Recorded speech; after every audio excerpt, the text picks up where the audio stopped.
Hi, I'm Ryan. Hey, I'm Jesse, and you're listening to Your Therapist is Not Okay. This week we are going to pick up on part two of our episode about therapists having emergencies or needing to cancel.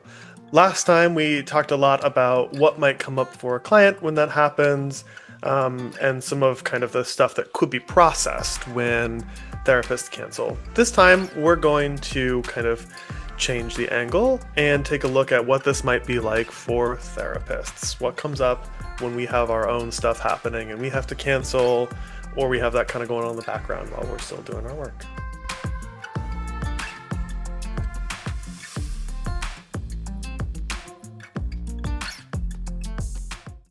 Last week we were talking a lot about what might come up for clients, what we've seen in our clients when it comes to us having to immediately cancel because we have an emergency come up.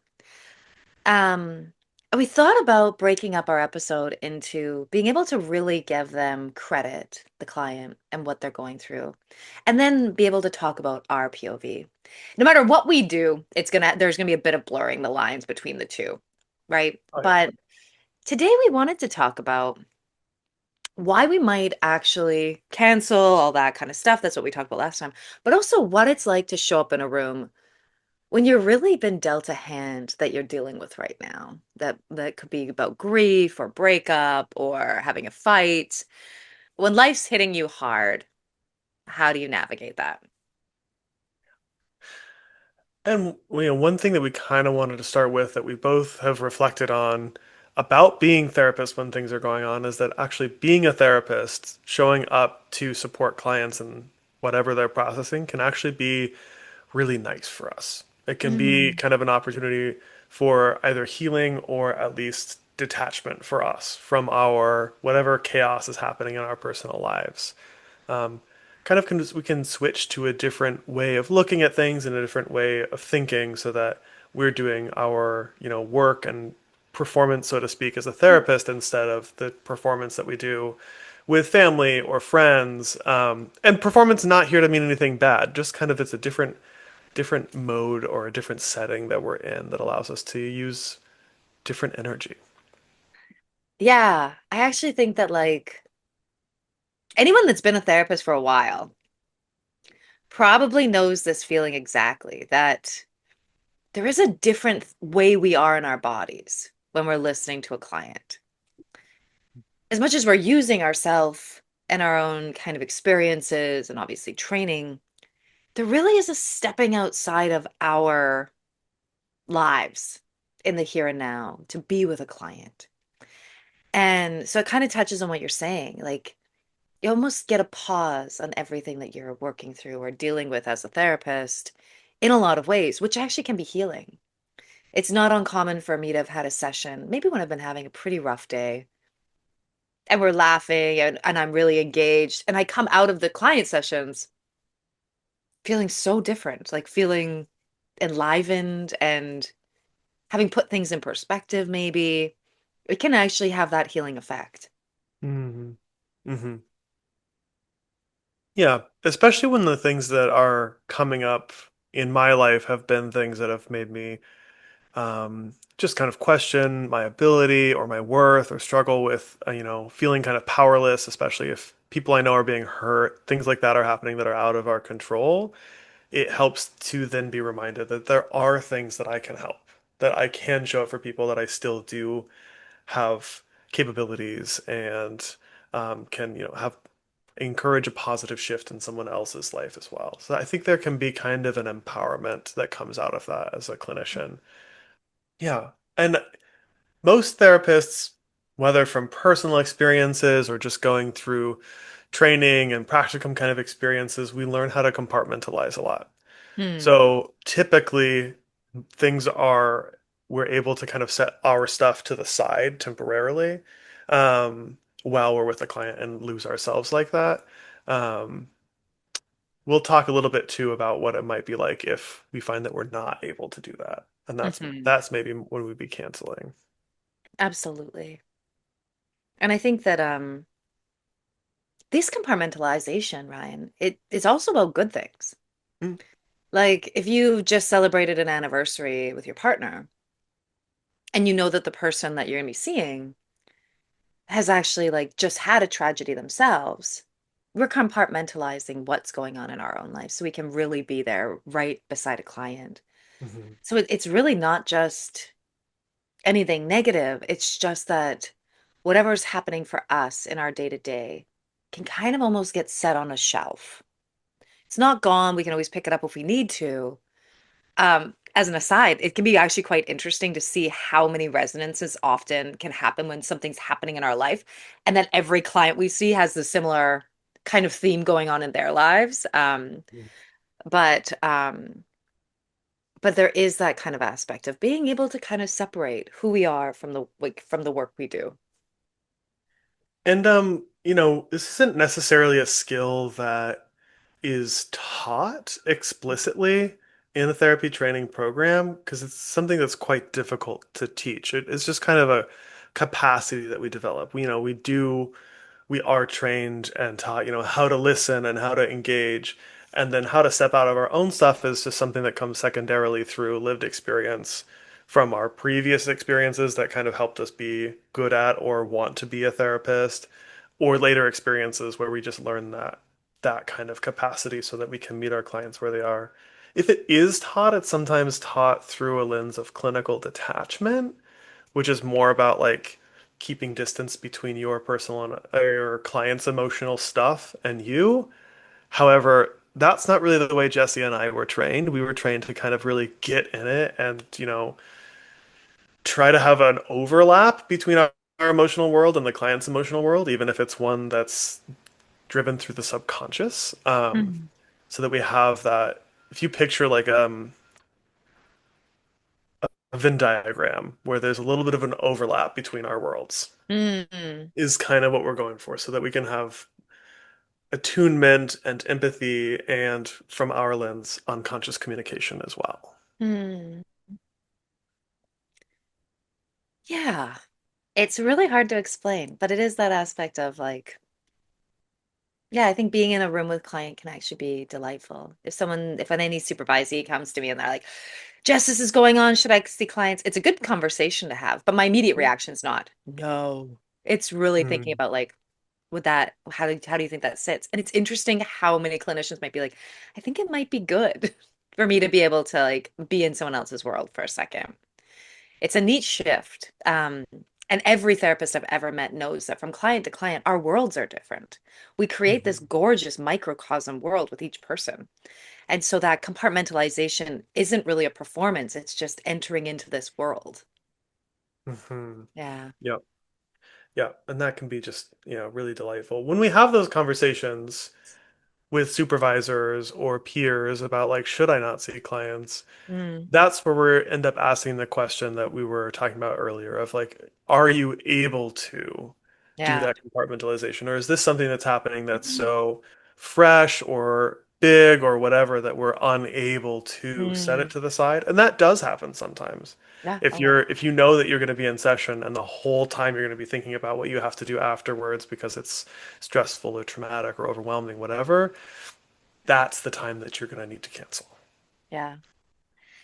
There's a slippery part to this, right? We're talking about not canceling because we can compartmentalize. But the undershadow of this, like the one that we're probably not wanting to say is we also have this incredible amount of guilt. Hmm. Maybe when it comes to letting a client down, or we don't want to fail our clients, we don't want to feel like a failure ourselves. Like there's a shadow part to this, I think maybe we should talk about. No, I think you're absolutely right. Absolutely. When we do, like, at least from the perspective that Jesse and I were trained with, right, with a lot of psychodynamic stuff, like Yeah. we would often be told, and I do pretty firmly believe that adage that it is inevitable that we will fail our clients. Yeah, yeah, But that does not mean that we're excited to do so or that we don't have feelings that come up when it's going to happen. It's just yeah. acknowledging that, like, as in all relationships in life, we will fail one another in various Mm, ways.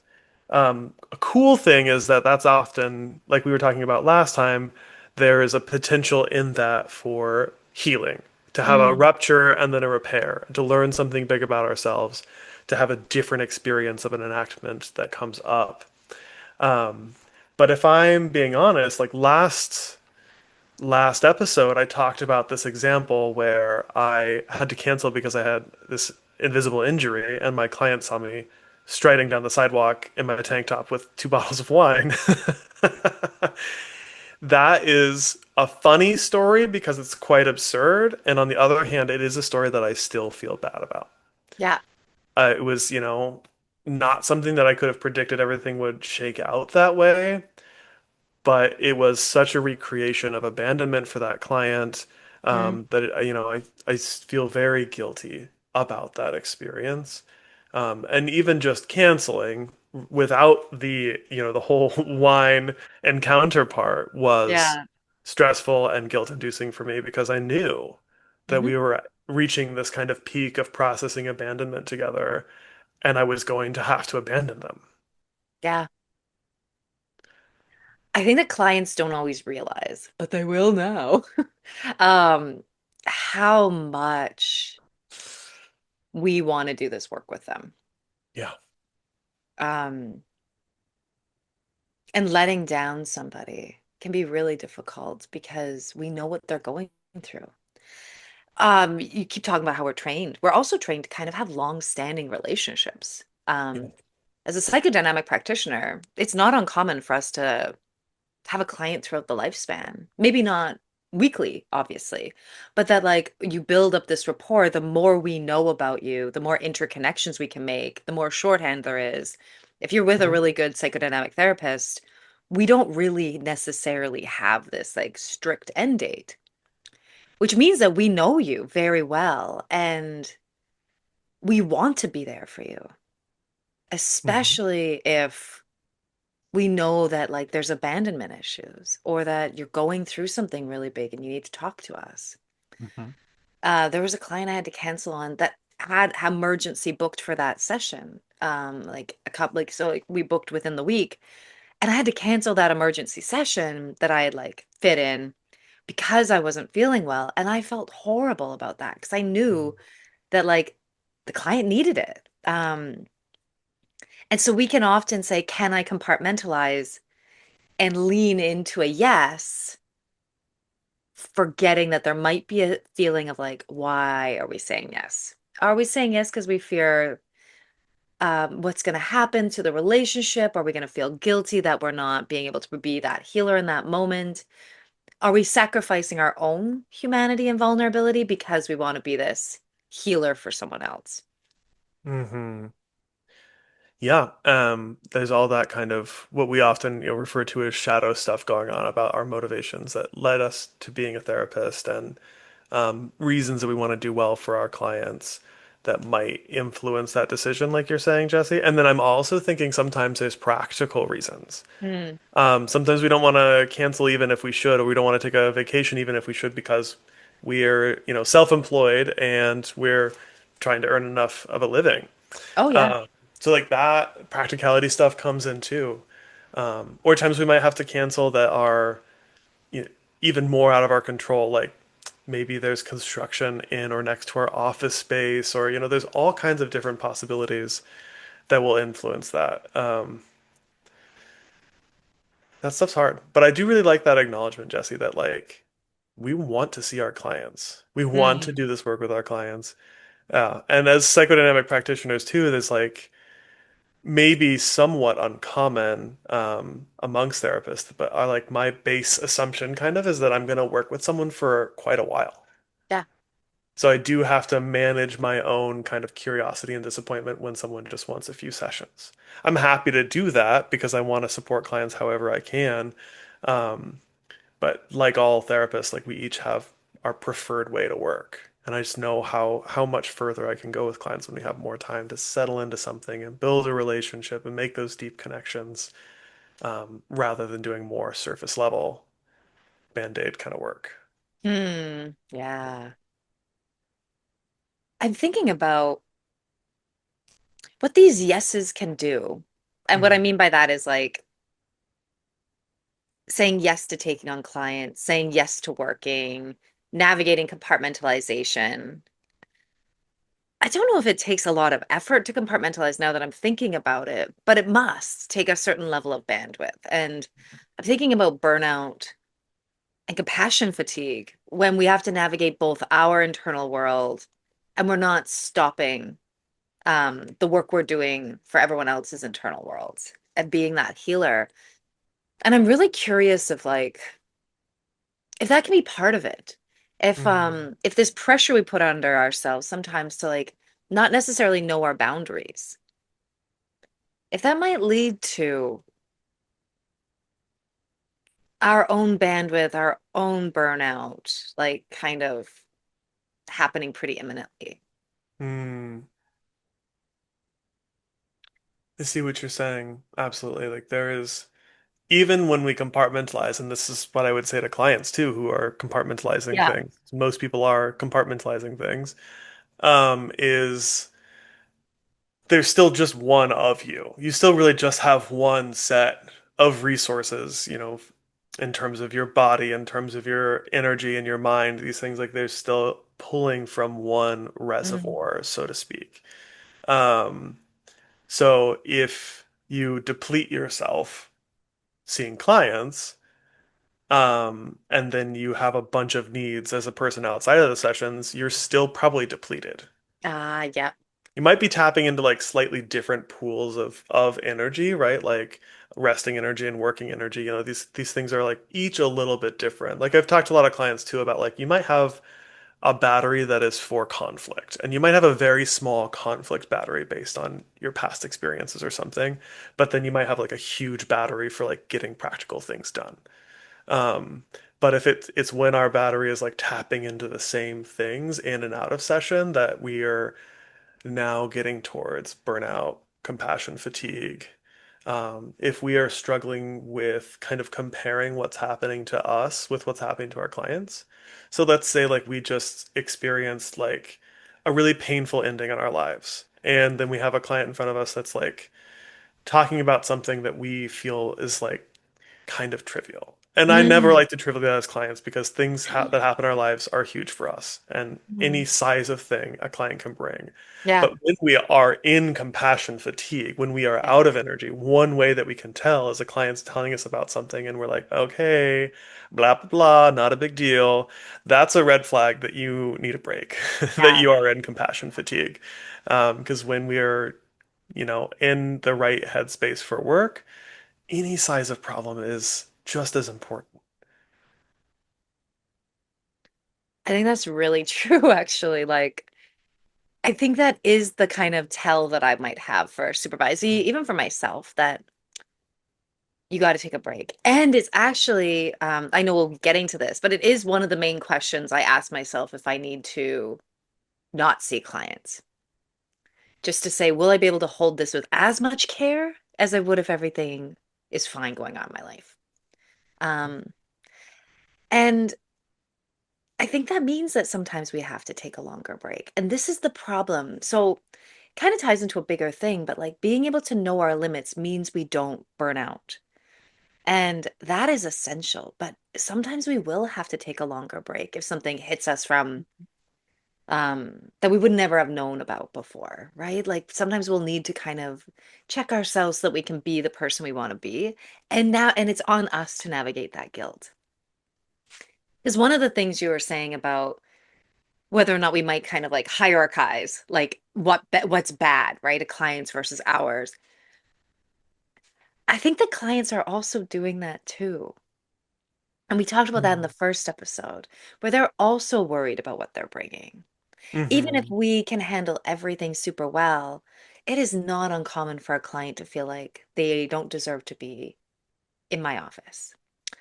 And so when we start to think it, you're right, that's a huge red flag because it's so rare for us to do that. That is not Mm-hmm. usually the thing that we are kind of grabbing. But it is a great example of when compassion fatigue comes in because Right. it's all in the name. Like you just don't have that um, extra stuff to be able to really meet somebody right where they're at. I think it's really cool that people are talking about burnout more these Mm, days. Like it's a much more discussed topic. However, it does mean it gets tossed around a little lightly, right? Mm, When you're tired after a long week, um, clinically speaking, you're not burned out. You no. need your weekend, you maybe overextended a little bit. It's when that starts to kind of set in under the surface that it's not a tired week, that it's like even during what should be, or for all intents and purposes, is like this was actually a good week. Everything went as planned. I didn't overwork. I had some good things happen that I enjoyed as well, but I still feel like super thin on compassion. I still am super irritable at the slightest thing, and that Mm, becomes a chronic feeling. That's yeah, burnout. And when you have that kind of burnout set in like that, yeah. something that is often not talked about is how long it takes to recover from that deep burnout, which is why we have to manage the kind of micro moments really well so that we take a long weekend when we need a long weekend. If we get that deep compassion fatigue and burnout, that can take months, if not years, to fully recover from. Yeah. That is, and I'm not, trying to disqualify anyone from the burnout title or anything like that, but I'm kind of differentiating between having a hard week or two and having that kind of chronic unhappiness, because that's what we're kind of trying to manage. It's okay to have bad weeks. Everyone will have stressful or overwhelming weeks.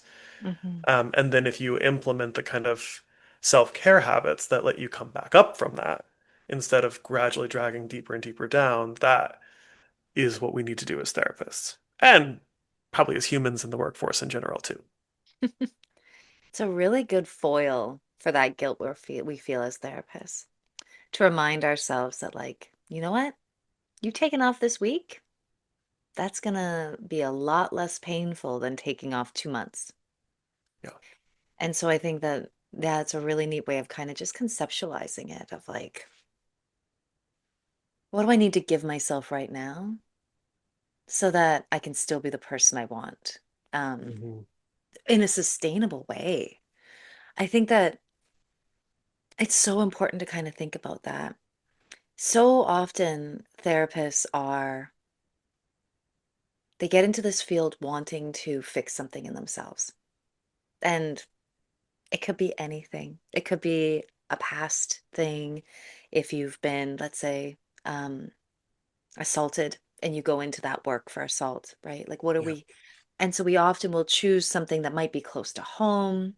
We might be a healer for a variety of reasons. When we're doing our psychodynamic workshop, which is coming up, we really look at that why. And I think that sometimes we get into this mode of being a helper so easily. It feels like such a good fit that we forget that we actually need help and that we might actually need a helper ourselves. Um, we forget sometimes we're human and that no, we can't actually be on all the time, that the very things that might impact our clients are absolutely going to impact us. And it's stupid to not think otherwise. Yeah. Absolutely.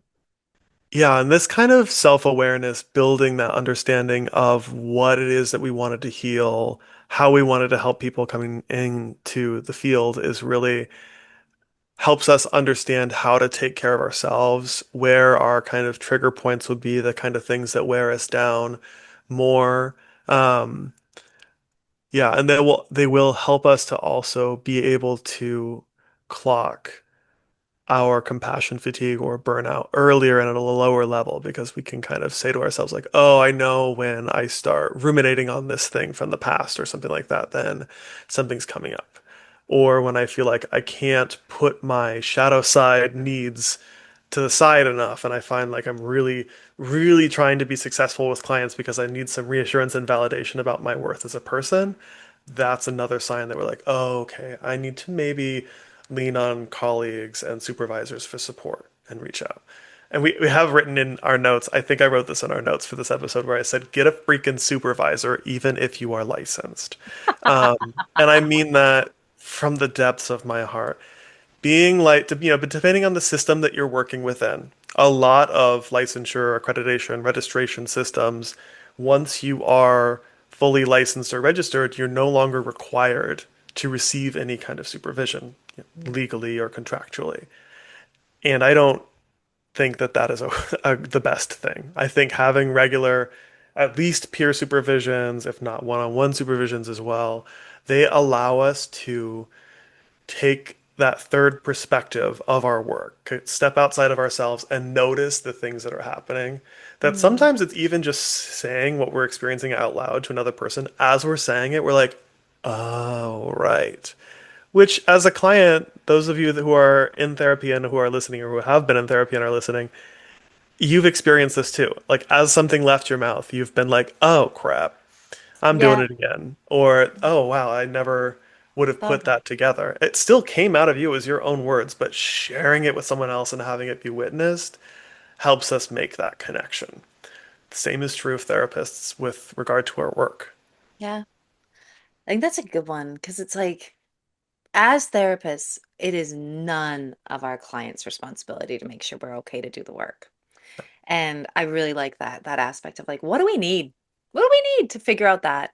I would say that figuring out what your shadow is to do this work, because that's probably what's keeping you from seeking help. Mm, Could even be imposter syndrome, right? Like we've talked about that in previous episodes of like, I don't want to seem like I can't hack it just mm, because something has come up. It's like knowing who we are, knowing our limits, but also knowing when we need to care for ourselves is exactly what we're asking our clients to do. So it's kind of like allowing that humanity of us as well to come out and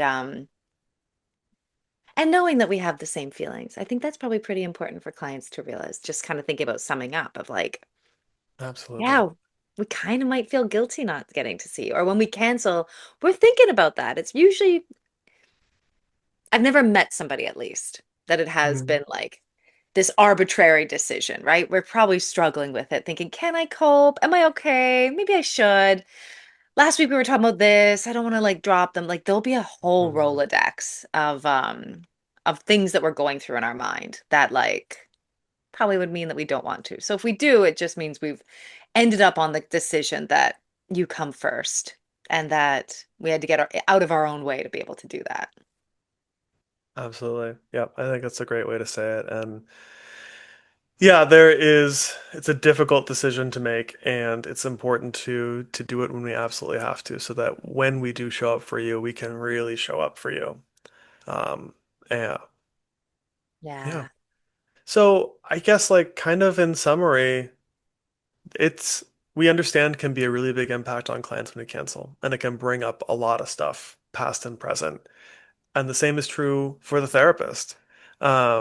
So I wouldn't take cancellation lightly as a therapist or as a client. It's definitely worth talking about. If you have a reaction to your therapist Yeah. canceling, Yeah. share it with them. Talk it out. Because as we were saying, that can be where the healing really is, especially if it's hard to talk about, right? Especially if it's like I felt really let down and disappointed even though I know you had a big thing coming on. And so I'm not saying this because I want you to feel bad, but I've just noticed how much it impacted me. Can we talk about that? Yep. That's beautiful because then you're using the very thing that might feel like a rupture for you to actually like dive in deeper into who you are. Absolutely. Thank you so much for tuning in. It's been really cool getting to just talk about this human part of us when things happen that we can't control, how we navigate that, the intricacies of how we might feel, all of it. Thanks for tuning in. Don't forget, we're not okay. Da da da da da da. We're not okay. Thanks so much for listening. If you enjoyed this episode, check out our others. And stay tuned for even more episodes coming up. Follow us and leave a review on Spotify or wherever you listen to your podcasts. And please tell your friends. You can also follow us on Instagram too at Your Therapist Is Not Okay. Also, if you have any questions that you want us to answer, send us a DM there. We would love to answer your questions. And a lot of our topics come from listeners just like you.